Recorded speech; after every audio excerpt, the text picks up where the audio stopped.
Hello, this is Kelly Hammond, and welcome to the Resiliency Coach podcast. This podcast showcases people who have faced difficult times and how they got through it. These experiences are real and sometimes raw. The people who share their stories are here to tell you you're not alone in your struggle. They share the tools and resources they use in healing. If you're looking for solutions for getting through tough times, contact us at www.resiliency.coach. Today, I'm interviewing my friend, Sheridan Ruth. Since losing her hair at 7 years old, Sheridan battled the ups and downs of self-doubt, anxiety, insecurity, trauma, body image, and mental health challenges. For years, she felt disconnected from her body and inner wisdom and felt like she was searching for answers. She began to make her way through the challenges and into empowerment using yoga, meditation, and other mind-body practices. Through years of study, she built a deep understanding of the connection between the body and mind and has become a specialist in the inner world. She has cultivated her own unique methodology to support women struggling with anxiety and self-doubt, which unites esoteric teachings with evidence-based Western sciences, such as psychology. Sheridan has a certification in yoga therapy and yoga psychology and meditation as lifestyle medicine. Sheridan is here to help women embrace the journey of life's ups and downs with resiliency, empowerment, and inner peace. So Sheridan, thank you so much for being my guest today on my podcast and for sharing your story with us. Yeah, I'm so happy to be here, Kelly. Thank you so much. I'm excited to be a part of something you said just before was really nice. I liked that you're intentionally choosing so many different stories of resilience that have different flavors and different events, because I think that we all kind of identify with little things here and there that are completely different. And so I feel excited to be able to contribute to that diversity. Yeah. And thank you so much. So we're going to ask you to share your story with us now. It's the type of thing, every time someone asks it, I'm like, oh, where do you begin, right? I think that you kind of summed it up a lot in that when I was 7 years old, everything kind of began, I would say. I was diagnosed with something called alopecia areata, and it was just, one rainy Tuesday afternoon, my mum had taken me to get my hair cut, just like she had done so many times before. And I'm sitting in this hairdresser's chair, and she's like combing my hair, getting it cut. My hairdresser noticed that there was a little bald patch, and nobody said anything to me. And I kind of remember just sitting in the chair, and she kind of like pulled over like one of the other hairdressers and like pulled over my mom, and everyone's kind of looking around and was like, oh, look, Sheridan is losing her hair. And it went into like a big kind of, just like a big flurry, to be honest, I think is a good word to use. And my mom was just doing her best that she can as a mom to try and take me to the correct doctor and try the correct treatment and just try and also maintain me not like kind of freaking out, which is funny. I wasn't really. I think I don't know. I feel like, as a child, we're actually really resilient, and a lot of what matters to us as an adult, or what matters to the adults, doesn't matter so much when you're a kid. You're kind of like, whatever, it's not a big deal, like get up, fall down, move on. And so I was really was kind of okay with it. But I think that in the process of looking for treatment and in the process of losing more hair and then kind of witnessing people around me take pity on me was very damaging to my self-esteem and very damaging to how I felt about life itself and myself. I felt like there was something wrong with me. I was the anomaly, right? Like everyone was like, oh, she's different. And different feels pretty awful, especially when you're so young. that kept going. And I think that we all did our best. Everyone around me, the school did our best. My mom did her best. And, you know, we all did our best. The doctors did their best. But it was really difficult for probably a decade. And it was just like little chips away at feeling more alone, feeling like I was more not okay, like there was something wrong with me. All of these other stories, bullying at school that I kind of, you know, led to all these stories about myself. And it was just kind of like boom, boom, boom. And that led to, you know, a disordered eating, and then kind of reaching out. I think we've all kind of had that experience where we reach for help in a way. We're like, oh, I can get help. This person could help me. You know, maybe we talk to like a therapist, or we talk to a friend, or we try a thing, and it doesn't. And it actually kind of ends you end up feeling worse than you had thought. And I had a lot of those experiences. And I get it as well, because, you know, alopecia hair loss, or autoimmune hair loss, alopecia areata specifically, affects about 2% of the population. Not many of us. Most people who experience alopecia areata actually have full regrowth within 2.5 years. And I didn't. So once again, there's less of us. And when I was about maybe, you know, we kind of kept going. And when I got maybe to like 17 or 18, I lost pretty much all of the hair on my head. And I think that's about 10% of people who have alopecia have experienced full hair loss. And so now we're like, there's even less of me. And then things kind of kept progressing. And a couple of years ago, I started losing my arm hair and my eyelashes and my eyebrows. And now we're at 2% of the 2%. And so it was just like all of these little things, but I kind of pushed it aside. It made sense at that time to push it aside, to not think about it, to not get involved in the support groups and things that were there. And I'm pushing it aside. So I'm suppressing all of these emotions and these feelings because they're too much to deal with. And then I'm having all of these really negative thoughts and feelings about myself. And I was pursuing, you know, I was like 17, 18 years old, and I was like, gotta get away. I don't like where I am, you know, so I moved to South America, and I was really alone. And I kind of found myself in situations where I look at, if I had a child who was in that situation, I would be really concerned, because I was in a very toxic relationship. I didn't feel strong enough or confident enough or resilient enough or have the tools to do little things like set boundaries. And I can say toxic is not the correct word, abusive is the correct word. And I can look back and and there was a time where it made a lot of sense to really hold a lot of blame and anger towards that person. And that is really necessary a lot of the time. However, now I kind of look back at it and I'm like, you know what? Yes.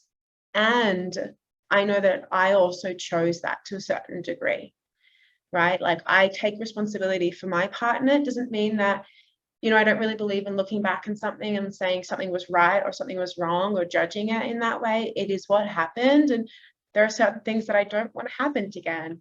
So now with that wisdom that I have, I'm going to make sure that they don't, right? And I needed to go through what I went through to get that wisdom. I didn't learn it from anyone else, and that's also okay. And so, you know, it was very dark for a little while there, and I felt very alone, and there was a lot of abuse. And then in the end, he was suffering from mental health problems, and he actually passed away by suicide, which ripped up my whole entire life. You know, I'm in this foreign country, and my only real contact, and like I had a couple of friends, but you know, my core thing, he passed away via suicide. And suicide, if anyone has ever lost a loved one to suicide, it is a very complicated grief. It is a very complicated grief. And it is complicated for everyone involved, including, you know, just people that maybe, you know, he was studying with people. It was complicated for them. It was complicated for his parents. It was complicated for the people that we were living with. It was complicated. It was very complicated for me. And yeah, so that occurred, and I really just went into like fix it mode, right? Like we gotta, like, especially being a widow, you kind of have to as well, because it's like, okay, so what's happening with his clothes? When is the funeral? Like I'm by myself. My mom actually flew over to Colombia. I live in Colombia. And help me with that. But, you know, it's very like, we gotta, like, what's happening with his state? I was on a visa that was connected to him. Can I even stay in the country? So you really just go into like, get stuff done. And I did that for a few months, and we got stuff done. And then I was really depressed and really anxious, and I was diagnosed with complex PTSD, which was really nice actually to have kind of a name to like put on what I was experiencing. Because I was like, this is like, there was something inside me that was like, this isn't right. I would walk down the street and be like, what month is it? Am I living a dream? Did that happen? And then I'm kind of like learning to look at myself in the mirror, and I'm like, oh yeah, like no hair. How do I feel about, I went into sales and commercial real estate. And I was like, how do I feel about being a woman in finance and having no hair? Right. So it's like this funny little, it's kind of funny because the guys tend to make jokes, right? And in sales, you know, when we have big sales teams, and there's a lot of that really Bravo blokish kind of culture, especially in finance, there are a lot of jokes and a lot of comments. And I was like, how do I feel about that?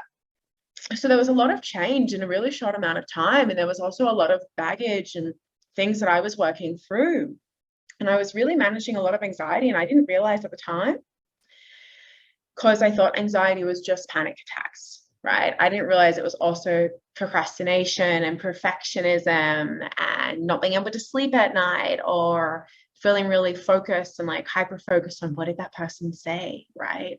Did they even like me? What's going to happen in the future? So there was a lot of that. And that was really when I found yoga. I found it a couple of years before, but that's when I found yoga and meditation and more of the inner work, journaling, shadows work, hearts work, to actually help me retrain my brain. Because what was happening at that point was not, it wasn't just in my brain. It wasn't just, this is how I'm having a couple of hard thoughts because I've had a hard time.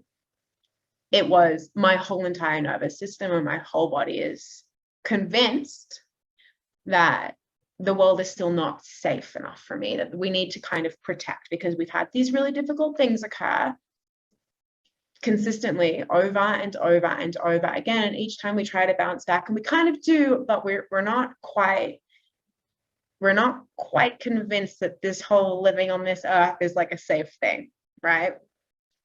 So that was when I really started to get into yoga and meditation and somatic experiencing, and really like regulating the nervous system instead of trying to like think my way through things. Because, you know, if anyone has ever been through something really traumatic, you can think about it and talk about it all day, but the fears are still going to be there. If your body tells you, this thing reminded me of that experience, my whole body is going to freak out and be like, no, you know. I found a really interesting study the other day that talked about how rats will recognize, like, if let's say there is one rat who is traumatized and sees a red light when they're traumatized. And for numerous generations, even though they keep having these little babies, like baby rats, and the baby rats will see the same red light and be like, oh, nope, it's bad, even though they never experienced the trauma. And that's like very, very real. And I think that some people there's some studies hypothesizing that could have already contributed to my hair loss. I don't know. I can't say for sure. I kind of think that things did. I lost my arm hair, and I kind of went to alopecia universalis after the death of my partner. So there's definitely a correlation there. My body was like, no. And undoing all of that has been a very slow process of retraining my body and my mind to be like, you're safe. And you're safe. No, and you're safe. And it's okay. And you're safe. And you're safe to feel this. And you're safe to say that. And you're safe to look like this. And you're safe to be this way. And it's safe to feel fear even. And it's safe to feel excitement. It's safe to feel happy. It's safe to look at yourself in the mirror and be like, yeah, I look really good. Like everything is safe. It's just this slow retraining. And that's where I am today, and that's where I found myself. And it's an ongoing process, but definitely when I look back, I have so much more wisdom and so much more certainty and so much more clarity about the way that I feel about myself in the world and the way that the world really is, because there are really hard things that happen, but it doesn't mean that the world is an unsafe place that my body thought it was. It doesn't mean that everyone's out to get me and that I can't be vulnerable and I can't trust people, And I think that's where I am today. And that's where I started kind of sharing a little bit more of my work with people to help them take those same steps. Because when I found all of this, it was really, really hard. I didn't know who could help me or why maybe more traditional methods weren't really doing it for me. I was like, this isn't working. So now I'm actually beginning to share that more with other people to help them through their own experience, whatever that experience might be. Yeah. Awesome. So I heard a number of things that have helped you on your journey. And thank you so much for sharing that story and being so vulnerable with us. And a number of things that I heard that I really liked is that one, that you had to retrain your brain and to know that it is safe to be vulnerable, to speak your mind, to feel the feelings you have, to have the emotions, that it's safe and it's okay to say those things too. And that is a great place to be, is to know that it is okay and safe to find your voice and to speak your mind. That's a good place. Also trusting people and being able to be vulnerable. It's not always easy to be vulnerable. And that's beautiful when we can be vulnerable and share that place in our universe and in our heart with others, so that we can become even more empowered and stronger in our own story. So that's beautiful. The other thing too, I heard you say that you used was yoga, meditation, journaling, and somatic system. Is that correct? Somatic experiencing, and which is basically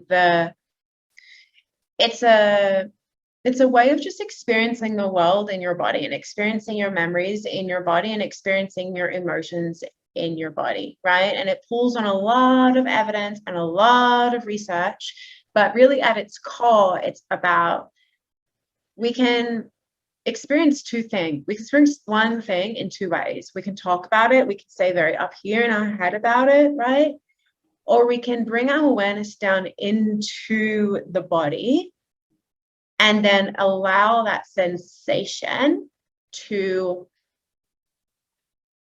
do what it needs in the body. So sometimes it actually needs to like make a movement, right? Like we have this urge, we're like, I just want to like squeeze my fingers or like things away. And sometimes it also just wants to kind of make space in the body, or we can kind of breathe into it and we can physiologically change the way that we experience the memory or an event through allowing that sensation to, I like to think of it as like run its course, right? If something occurs or something did occur, usually we don't allow the sensation to run its course, either because it's inappropriate at the time, like maybe your boss said something at work really set you into like a, what? I'm going to lose my job, like I'm freaking out, right? or like there is something that happened, and it's inappropriate for you to like shake in the middle of a meeting and be like, I just need to get this fear out of me. It's probably inappropriate. Or something happened that was traumatic, and you just literally you weren't it was too fully enact that thing, that maybe you needed to say a sentence, maybe it was that you needed to feel the fear, maybe it was that you needed to find relief from that. It was inappropriate for the scenario, and it was impossible for you to actually do that in the scenario that you're in. And no matter how much we talk and think about it, the body is still in this unfinished pattern. It needs to finish the pattern. So when we experience it somatically, which is in the soma of the body, like in the muscles, in the tissues, not only do we get to complete the pattern, we actually get to extract a lot of wisdom, because the body's always communicating to us. It tells us things. Sometimes we don't listen. All the time we don't listen, actually. But we can like find that natural wisdom and like safety when we pull it back into the body. Yeah. I like that. I like that. To listen to what it sounds like you're connecting the emotion with everything. It's a holistic approach. Yeah. And it's recognizing also, not just pushing it down or throwing it away in essence, but actually recognizing it and allowing it and accepting it and letting it run its course.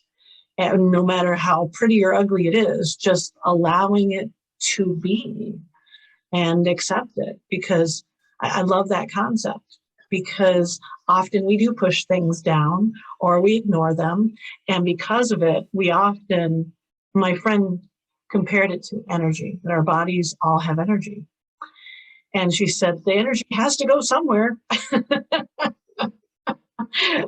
And so if that energy is negative, there's positive, negative, right? There's positive emotions, negative emotions, nothing bad, nothing good. It's just positive, negative.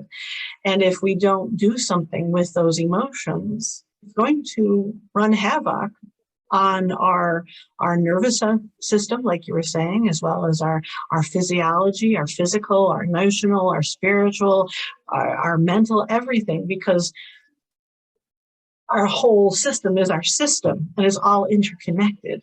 And unfortunately, often Western civilization has treated it as different compartments, and it's not different compartments. Yeah. Yeah. I mean, it's impossible when you really, because I also think about it as energy, and I think that I know that you like have spoken a lot about stress as well. And so it's like, if I give my organism more stress and I just put it in the body, we're just going to put it in there, we're going to put it in the brain, we're going to put it in the muscles, we're going to put it in the tissue, we're going to put it in your jaw, and we're just going to say, hold on to that, just hold on to that, like for the next 30 years or so, like your system is going to get tired. It can't hold on to it. It wasn't actually made to hold on to that. And that's when you're going to be irritable. You're going to feel like you can't take a hold of things, like you can't get through things. It's when you're going to have chronic stress, like ulcers and indigestion and callus and, all of these awful things that are uncomfortable. They're just uncomfortable. We don't want them. We're not made to have them. And so, yeah, if you can just let it go in and then also go out, like process it, digest it, get what you need from it. Because I think that a part of adopting a resilient kind of mindset is accepting that whatever you are experiencing, there is something that you can get from that, Like if I eat an apple, I can get nutrients from that. If I eat a piece of cake, probably it's like less nutrients, but I'm still going to get something out of it. It might just be sugar for a little bit of energy, right? There's always something that we digest, whether that is like emotionally or experientially or, food. We're going to get something out of it. We just also, the same way that I go to the bathroom, I want to let that energy also like really come out of my body, right? Yeah. Yes, I love that. I love it a lot. And so you've shared with us most likely a lot of your a lot of your tools, if not all of your tools. Is there any other tool that you've used that you may not have mentioned yet? I don't know if I mentioned breath work. Really just ties in everything. I feel like it's the underlying thing. There's two actually things that I mentioned. Breath work, because that brings more awareness into your body, and it's very foundational for resetting the nervous system. The nervous system is what tells us that we're safe. So if we can manage the nervous system, then we can feel safe and actually understand sometimes things that we perceive as unsafe, such as being vulnerable with people that we love, are actually not all that unsafe, right? It's like, you're not going to die if you say something that shows your heart, you know, you're gonna be okay. But sometimes we get a lot of anxiety about that, and our nervous system's like, oh, perceived threat. So I'd say kind of breathing and just bringing more awareness. And the other that I didn't mention, which is really a part of this whole shadow work and inner world and journaling, and even just being with the experiences, like you said before, accepting what's in your body, is self-compassion. Self-compassion will probably heal everything in the entire world. Because if you could be compassionate with yourself, then resilience comes naturally. You pick yourself up, you dust yourself off. Acceptance comes naturally, because how can you be compassionate without accepting that something is here, without releasing resistance? And if you have resistance to something and you're compassionate with it for a long enough time, it softens. Everything softens with compassion. We just need to learn it. I like that. Having compassion for yourself and that breath work. And absolutely, breath work makes a lot of sense, because in meditation, as well as in yoga that you practice, that's part of the practice, is that breath work. And we know that breath work helps to simulate or stimulate the vagus nerve, which in return stimulates the parasympathetic nervous system, which helps us to relax and to sleep. And so that breath work helps in so many different areas, help us to relax and realize that we are safe. We may feel that we're going to die after we said something, but we won't. And it's, but doing that breath work, I know it's helped me a lot. Just breathing it out and just taking a nice deep breath and taking a nice deep breath in. And sometimes myself, I imagine myself breathing in light, healing light, and then breathing out whatever darkness that might be there that needs to be let out, and I just let it out. And I love your advice. So thank you so much.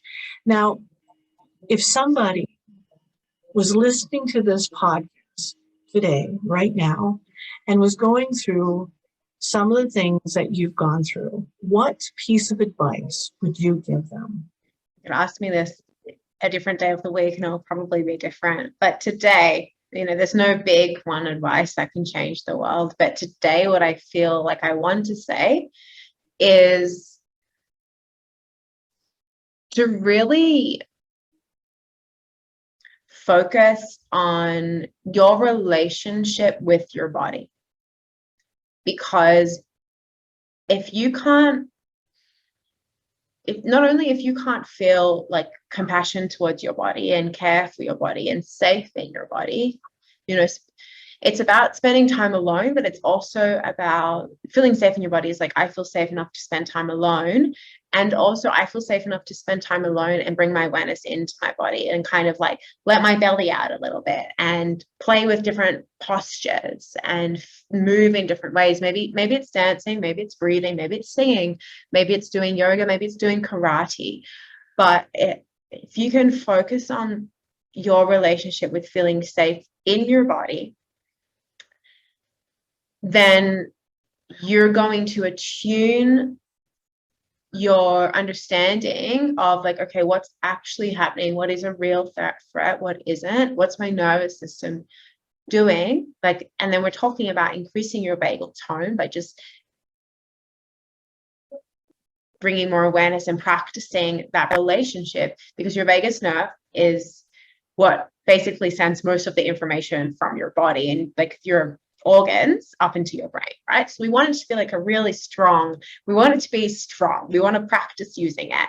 So if you can practice using that, then not only do you increase your self-trust to go through difficult things, and maybe when one person is saying something and you're perceiving it as like, if it was hair loss, there's something wrong with you, or you should have regrowth, or you don't look the way that you're supposed to look.